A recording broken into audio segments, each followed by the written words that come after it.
I want to share some stories with you uh, about some people that I've had the opportunity and the privilege to connect with and share the gospel with and see them come to Christ. And I want to start by reading this. Don't let people's exteriors, their lifestyles, their position, their politics, talent, looks, wealth, poverty, morals, legal status, criminal trouble or whatever, their religious past or present, their title, that should be their age, their sex, their sexual lifestyle, whatever it is, stop you from showing interest in people and connecting with them and doing form with them. Being a fanatic over one's lifestyle, their morals, or the pursuits, doesn't mean they're happy on the inside. We talked about that before. So don't be thrown off by their exterior. See beyond that to the heart. Now, I'm going to share some stories with you, some people that I've done form with and done the 4 lessons with. And this is not bragging about me. God just helped me be prepared, and he brought me together with these people. And I shared the gospel, and then God took over. Now, I want to start with Francisco here. The NTC you see in this picture means not through church. Now, whenever you see that in any of these pictures, which is with most of the people I'm going to show you here, means I connected with these people. It wasn't because they came and visited our church or our congregation or some church activity. These were people I connected with, meeting them out in the community, just living life out there on my worn paths. So the first one here is Francisco. Now, Francisco, I knew his 2 sons, and they had told me about him, and they told me he was very sick and that he was an atheist. And he was nasty. Nobody liked him. They didn't like hanging around him. Their mother didn't even like being around him much, and the neighbors were scared of him. So I met their mother one day, and I told her that I knew her sons, and they had told me her husband was very sick, and I'd like to meet him. And so I asked, do you think it'd be okay if I came by and saw him? She said, well, here's his phone number. You better call him first. I can't answer for him. And so I called him, and I don't know where along the line, but I may have learned this even before I called him, but he's an atheist, strong atheist. So I called him and told him I knew his boys and heard he was sick and just wanted to come by and meet him. So I went by and met him, and I did form with him. We just hit it off, and I think, again, this oftentimes happens because I showed interest in him. I said how long he lived here, and I went through that, and I knew about his family. And I'd met his wife, and I knew his sons, and they had told me he was quite sick, and so he wasn't working at any point. I knew that, so he told me all about his sickness. He had lost a lung through his disease, and he was in an oxygen tank. So I heard all that story. Then I came down and did R and M, and again, he was an atheist. So I did the atheist option that I've explained to you. He was interested in going through the lessons. I went through the lessons, and this was an exception. He had more questions than any other 100 people all put together. I was taking him Josh McDowell's book and some other things to read to help answer some of his questions. So when I came down to the Marriage and Christianity page on the lessons, the 3rd lesson, the very end of it, as I explained it, I said, okay, I finished it, and I said, let me ask you these questions. I said, do you believe Jesus Christ is the Son of God? And he was looking down, and he said, yes. And then he just sort of shook his head. And he said, that sounds weird, hearing me say that. He'd never imagined him ever saying that in his life. And he had to shake his head like, was that really me saying that? Well, here's a picture of him when he was being baptized. I'll never forget that smile on his face.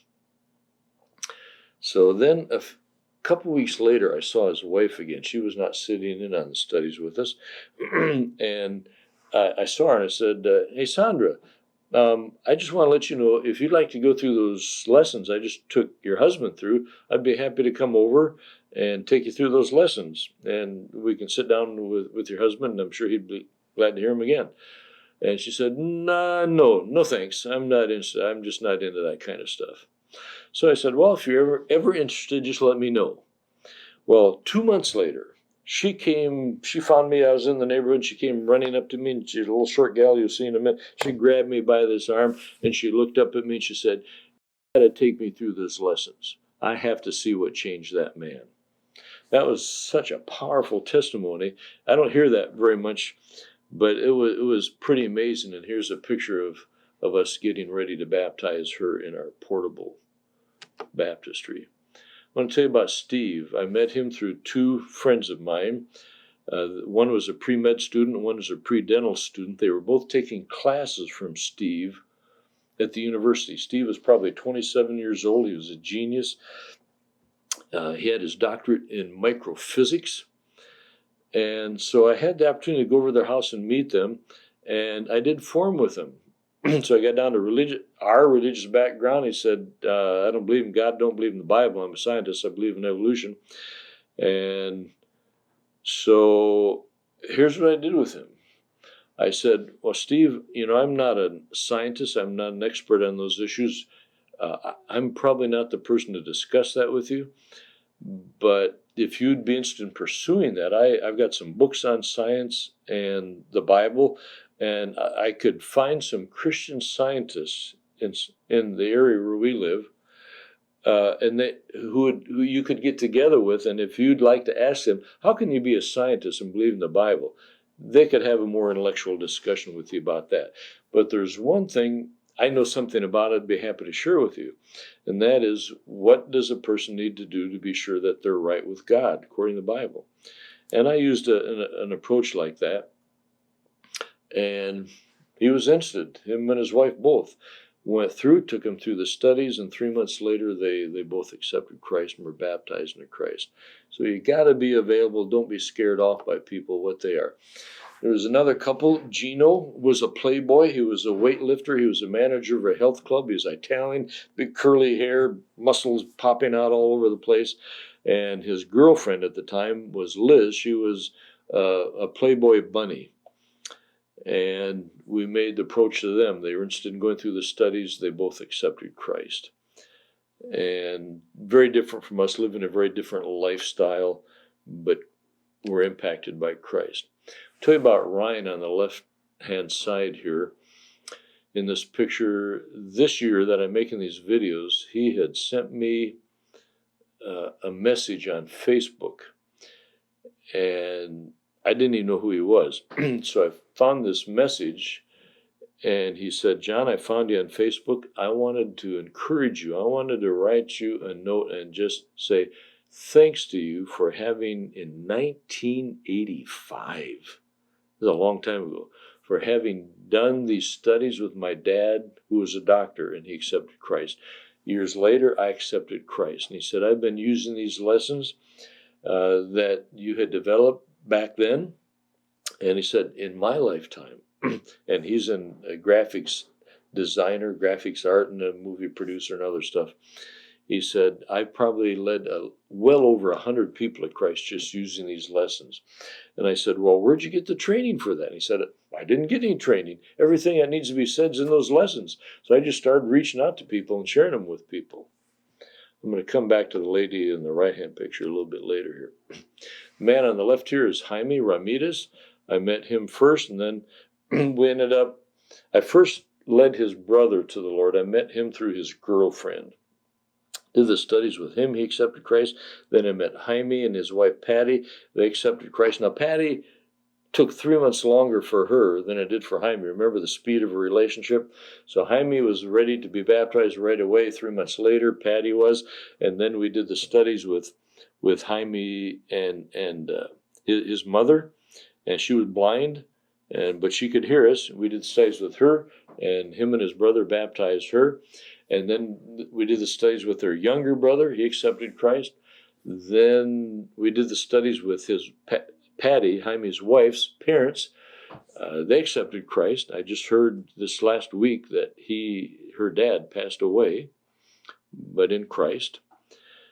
And then Jaime and Patty ended up going to Peru with us, and they became missionaries up there. Jaime was just a phenomenal evangelist. He just knew how to connect with any kind of person, construction guys, alcoholics, you name it. He just had a special way to connect with them. And here he is up in Peru with somebody he led to the Lord. This is Claudio. I met Claudio. He was leaning against a tree. And I had never met him before. I didn't know who he was. And I went up to him, and the closer I got to him, I could see from his eyes, it was earlier in the day, that had either been drinking all night or taking drugs or whatever. His eyes were dilated and red. So as I got up there, I just introduced myself. I said, "Hi, I'm John. What's your name?" And he said, "Claudio." And I said, "Do you live around here?" And he said, "Yeah, over there." And he just blurted out, "I don't believe in God." And I'm not a quick thinker, so I was, well, so how to respond to that? All I could think to say was, "I'm sorry to hear that." And we had a little bit of a brief conversation there. I could tell from his condition he was not in much of a condition to have a real conversation with. So I told him I was glad to meet him, and I went on to the other things I was doing in the area. But I was determined that tomorrow I'm going to go visit him. So I asked some of the guys around there who knew him, "Where's he living?" They said, "We're right over there in that apartment at the top of those metal steps, the door right at the top." So the next day in the afternoon, I went over there and knocked on the door, and he opened the door, and he was surprised to see me there, and he really didn't say anything right away. And I just said, "Hey, Claudio, I'm John. I don't know if you remember meeting me across the street here by the tree yesterday." And I said, I just want to come by and visit with you more." And he was a little slow, but he eventually, "Oh, okay, come on in." Well, I was there for 2 hours, which is longer than I'm normally anywhere in a contact like that. And during that 2 hours, I learned the following about him. He's a Satanist. He was a terrorist. He considered himself an evangelical terrorist. He said, I wouldn't think anything about sitting in front of a church drinking on a Saturday night, drinking half a bottle of booze, putting a rag in there, shaking it up, lighting it, throwing it over my shoulder, and burning the church down. He was a womanizer. He was a violent guy. He'd studied all the martial arts. He liked hurting people. He was a severe alcoholic, severe drug addict. And so during our visit, a little bit later into it, he brought the shoebox out and was showing me all the family pictures. And his mother had been trying to get rid of him he was living with her in this apartment. She couldn't get rid of him. She had the cops in and everything. He was just a mess. And so at one point he said, "Oh, come on into my bedroom." His bedroom wasn't any bigger than this table I'm sitting at where I'm doing this training here. It had a little bed in it and a dresser. I think that was it. But as we walked in, the few walls that were in there were just plastered with pornography and satanic drawings. And then he reaches down under his bed and pulls a box out and pulls the lid up, and it's a box full of weapons and guns and knives and swords. So I'm thinking, whoa. So we go out and we finish the visit, and I finished form with him. He was interested in going through the lessons. Now, as I left, we were at the door, and I shook hands to say goodbye to him, and I turned to leave, but he didn't let go of my hand, so I knew he had something else to say. That happens to me oftentimes. And he said, I got to tell you something. If you had come over here today as a Christian, and we hadn't met yesterday, I probably would have beat you up and thrown you down these 3 flights of steps. But see, at the right time, the right place, just stepping out there, doing form, showing interest in people, not showing up and starting to preach in their face at them, that just really changes the whole atmosphere of everything with people. Let me tell you about Maria. I met her through her parents. I met her parents. I went to their house to do the studies. When I got there, she was a senior in high school, straight A student. And so we were sitting down to the table to start the studies with her parents. And I said, "Maria, you're invited to sit down here and listen on to it." And she said, no thanks. So she went up the little staircase there, and she sat down in the dark on the top step. And the only reason I knew she was still there was I could see her toes around the corner of the little wall at the top of the steps. So I said, "Maria, you're welcome to sit down here." "No thanks." She sat up there for 4 weeks. She never came down. I kept inviting her. She said, "You can come down if you want." "No thanks." And she never saw the lessons at that point, but she heard it all. And about a month later, she sought me out. She said, "I want to be baptized into Christ." She became a Christian. She ended up going to Peru as a missionary with her husband that she ended up marrying. This is my best buddy on the right here, Jim. He's a preacher, and he travels. We've known each other for years, and he goes to different countries, helping with training. And Jorge is a dentist. Jorge had 5 dental practices. He was president of Rotary, and that's how I met him. Was through the Rotary Club I visited with Jim. And I met Jorge there, and so he helped us work on some projects with some poor kids.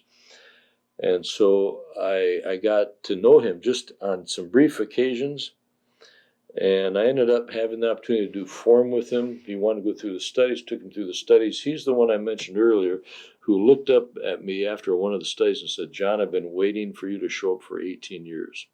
He accepted Christ. We baptized him in the ocean. This is Dr. Martin Kike, he's known as. He's a doctor, a university professor. He runs his own medical lab. He's a musician. He's a recovering alcoholic. And I met him I was with some other guys, and he happened to be where they were, and I don't remember what they ended up doing, but I had to wait for them for a half hour, and Kike was there, and we sat down and had a cup of coffee for 30 minutes. Ended up doing form with him. And he accepted Christ. We baptized him in the ocean. Just a phenomenal guy, a wonderful guy. I saw him a little bit later after his baptism, and he said, John, I got to tell you this. I had class the day after I was baptized. I had classes at 2 different classes at the university. And he said, I started the class off. I stood up in front of him and said, class, I got to tell you, I just did the most exciting thing I've ever done in my life yesterday. I was baptized and became a Christian. That's pretty impressive. I'll tell you about Rocio. Rocio was the lead singer of a heavy metal rock group, young lady. And I ended up sitting next to her at a long table at a meal. So there was a group of people who knew each other. And she ended up sitting right next to me on my left, and her boyfriend was at the right. And I'd never met her before. I knew the boyfriend. And so here we are. We're going to be together for an hour or so at the meal. And so guess what I did? I always ask people, guess what I did in this new situation? Form. That's all I know how to do. So I started asking. I knew her name, Rocio. I was introduced to her. I said, Rocio, do you live around here? And how long you lived here? You got other relatives? And just some of those general questions. And she ended up telling me she was living in an apartment by herself, and then occupation. She had a part-time job, and then she was the lead singer. That was the other thing she did. She needed the other job to help support her in her singing. And so I said, well, how'd you get into singing, and how's that going, and what do you do, and where do you go? And asked her a lot of questions, not rushed. Again, we're sitting there eating dinner together, so it was not in a rush. And then later I get down to R. So I was just curious, Rocio, do you have any kind of religious background? And she said, well, a long time ago when I was a kid, but I dumped it. Don't do anything with it anymore. And I went on and listened to that story, and then I asked her the question. I'm just curious. I'd like to ask you this question. Have you come to the place in your own life you get saved for sure? If you die today, you go to heaven? And she said, I don't think so. I said, if you could be, would you want to be? Yeah. And I said, well, if you'd be interested, I have these 4 lessons that, they take about 30, 35 minutes each long. We normally do 1 a week. And if you would be interested, I'd be glad to take you through these because they will show you exactly what the Bible says you need to do to be sure about that. When you die, you'll go to heaven. She said, yeah, I'd like to do that. Then I said, now this was interesting. I was flying home. I was in a different country at that point with her at that day. And I said, now here's a challenge. I'm flying home tomorrow, and I can't fly back for 4 weeks in a row. I'd like to. But I said, if you'd be interested, we can do this over Skype. She said, it'd be fine. So her boyfriend helped her get all set up on that.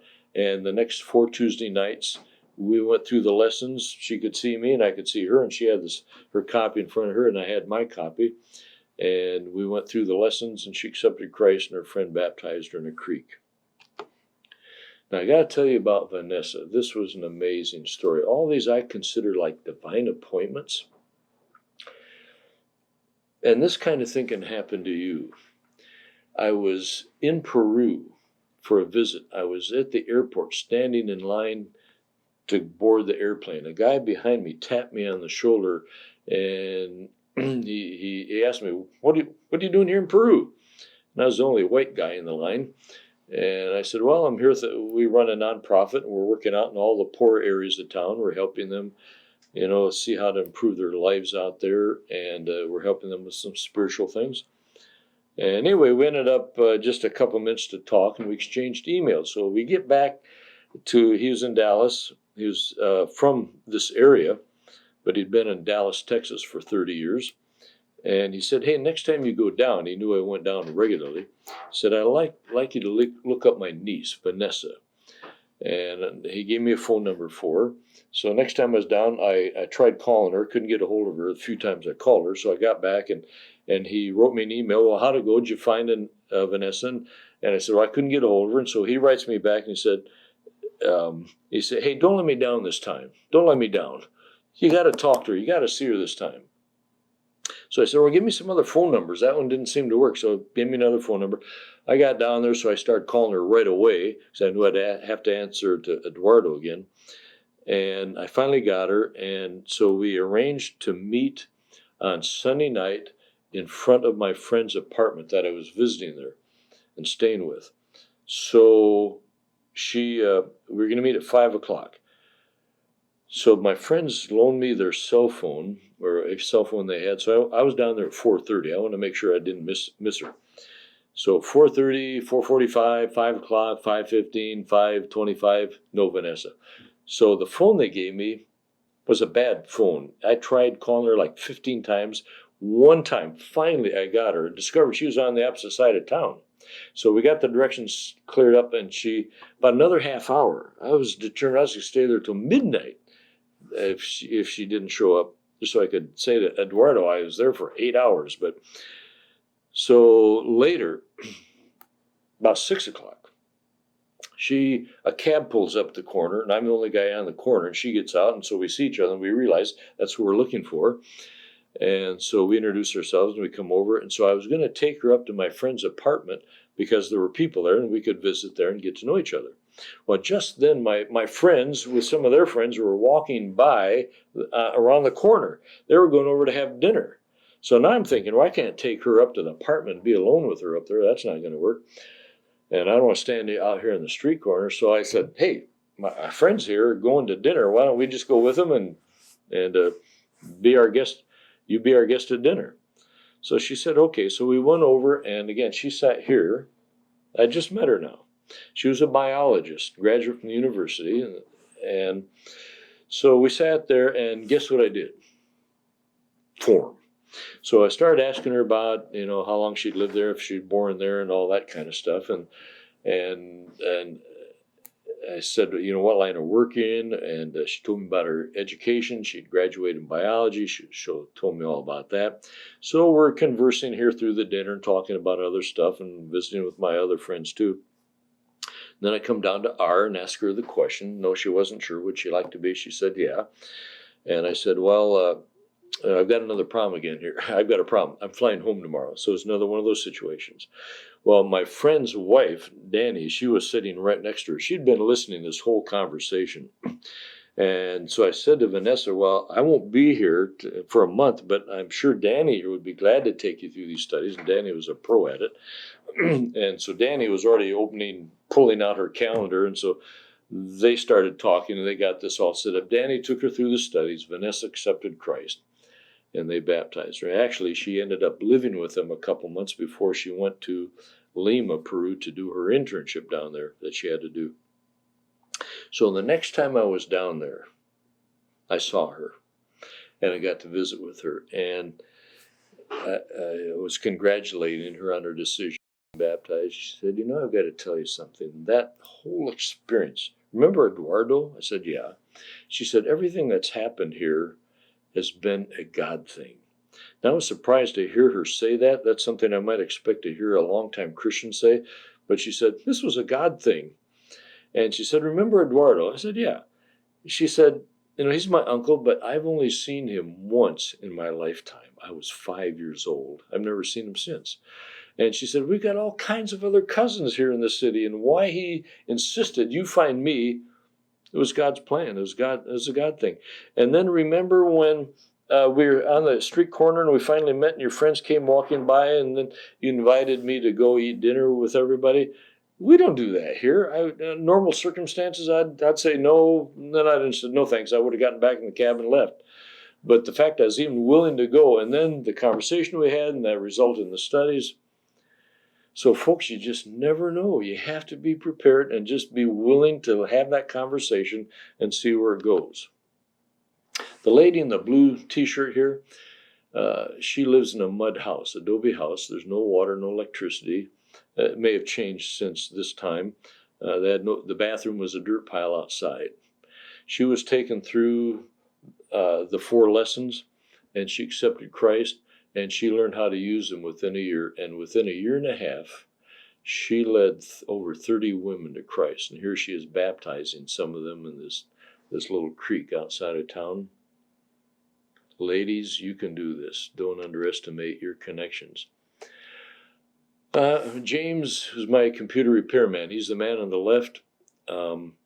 He came out to repair my computer, and so while he was sitting there and I was watching, I didn't want to converse so much I would mess up what he's trying to do to fix my computer. But guess what I did for him? So I heard his life story and how he got into computers, and I knew he'd be coming back, so I saved R for the next visit. So he came back with the parts and whatever he needed to fix my computer, and then I continued with R. Well, I ended up offering him the studies. We went through them, and he accepted Christ. We baptized him in this was in the ocean, but on the other side of this peninsula island. And as we were walking out, and probably weighed at that time 450 pounds anyway. So I asked my son-in-law to help me in the baptism. So because I knew I could get him down, I wanted to make sure I could get him back up. So we were walking out, trying to get through the small waves to get out to where it was deep enough.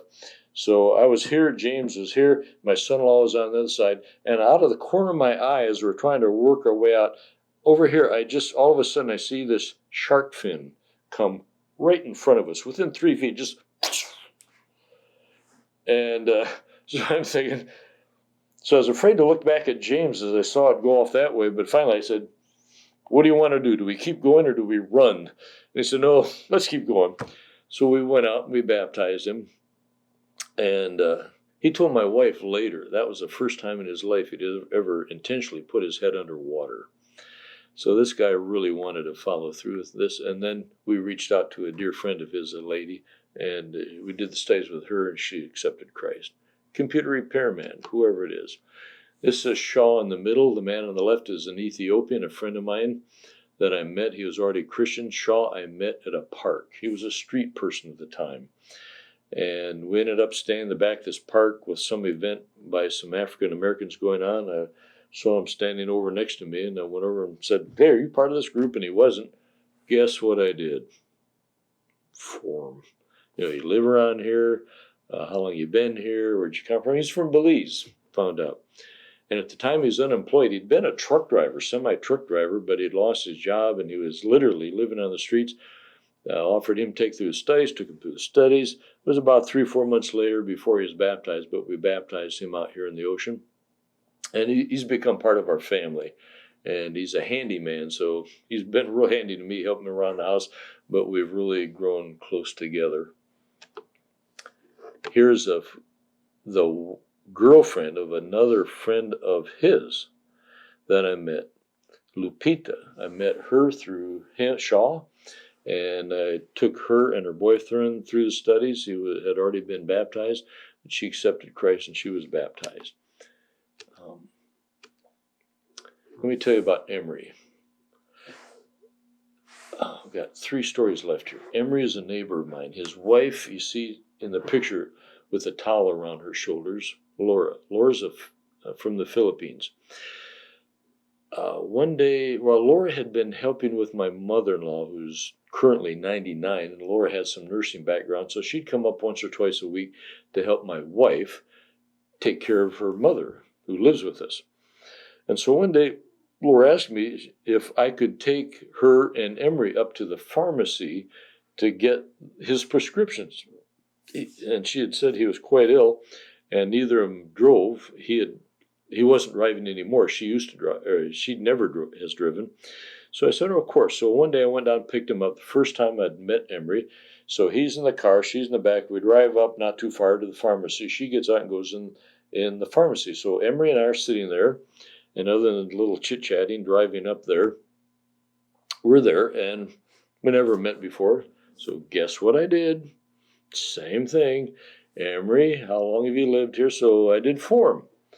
Come down to the question. If you come to the place in your life, you could say, oh, so I just before I get to that, now time is going by, everything's going well, and so I'm getting to the R, and I'm starting to pray. God, keep Laura in the pharmacy. Don't let her come out now. I got the flow going here. I don't want to get interrupted with her coming out. And so I don't know what happened in there, but she got hung up in the pharmacy for quite a while, and so she didn't come out. So I asked him the question, would you like to, have you come to the place in your life you could say for sure if you die today? He said, no. If you could be sure, would you want to be? Or yeah. And I said, if you'd be interested, be glad to get together with you and take you through these lessons. He said, yes, I'd like that, and I think Laura would like that too. He even included her in it.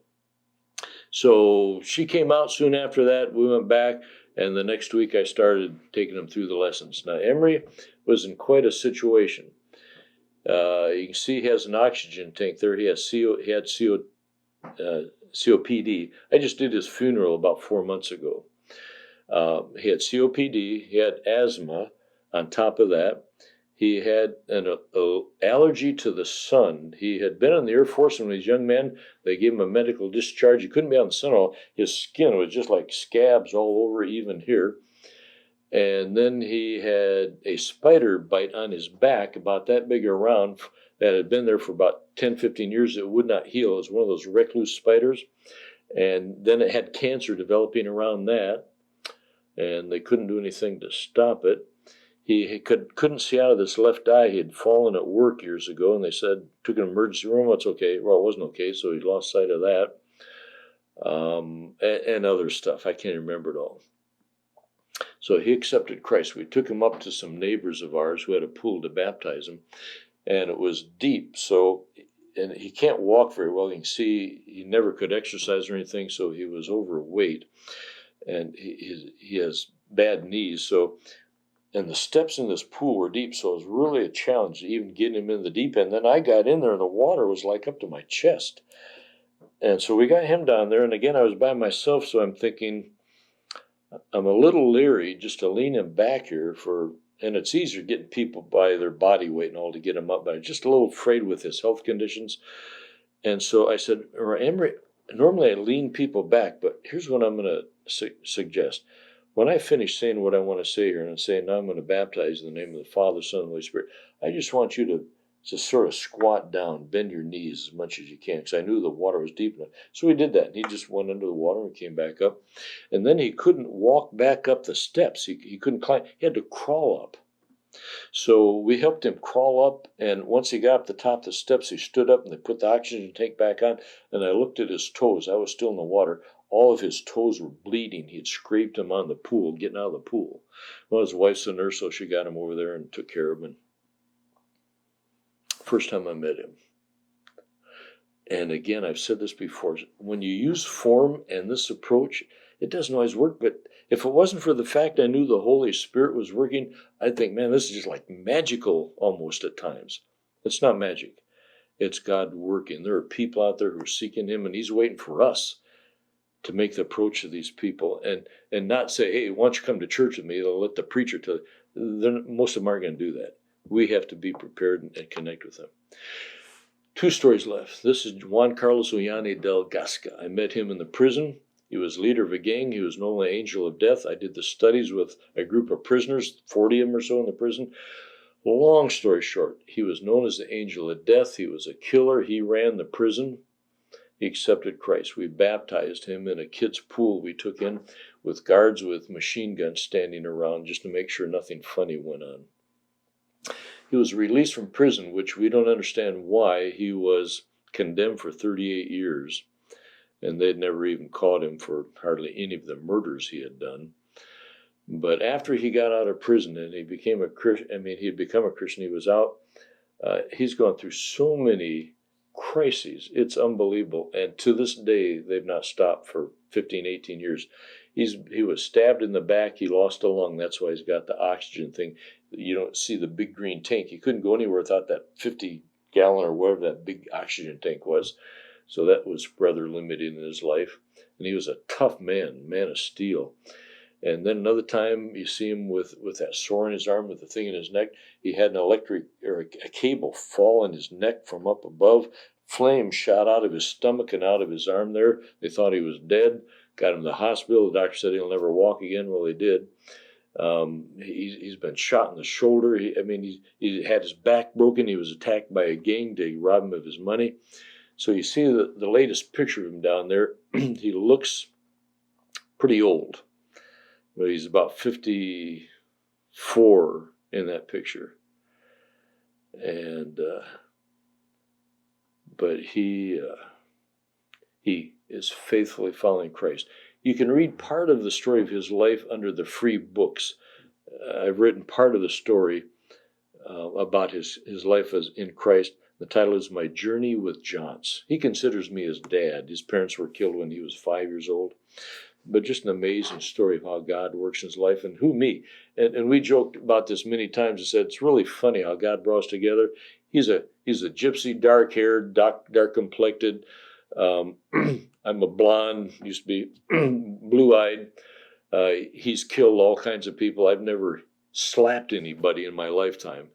He made it through like the third grade. I got my master's degree. But how God brought the two of us together just to share life, and we both ministered to each other in some amazing ways. Then last is my dad. My dad was a skeptic until he was 79. And I got to share these studies with him when he was about 60. He was going through some crises. He had lost a business and went bankrupt.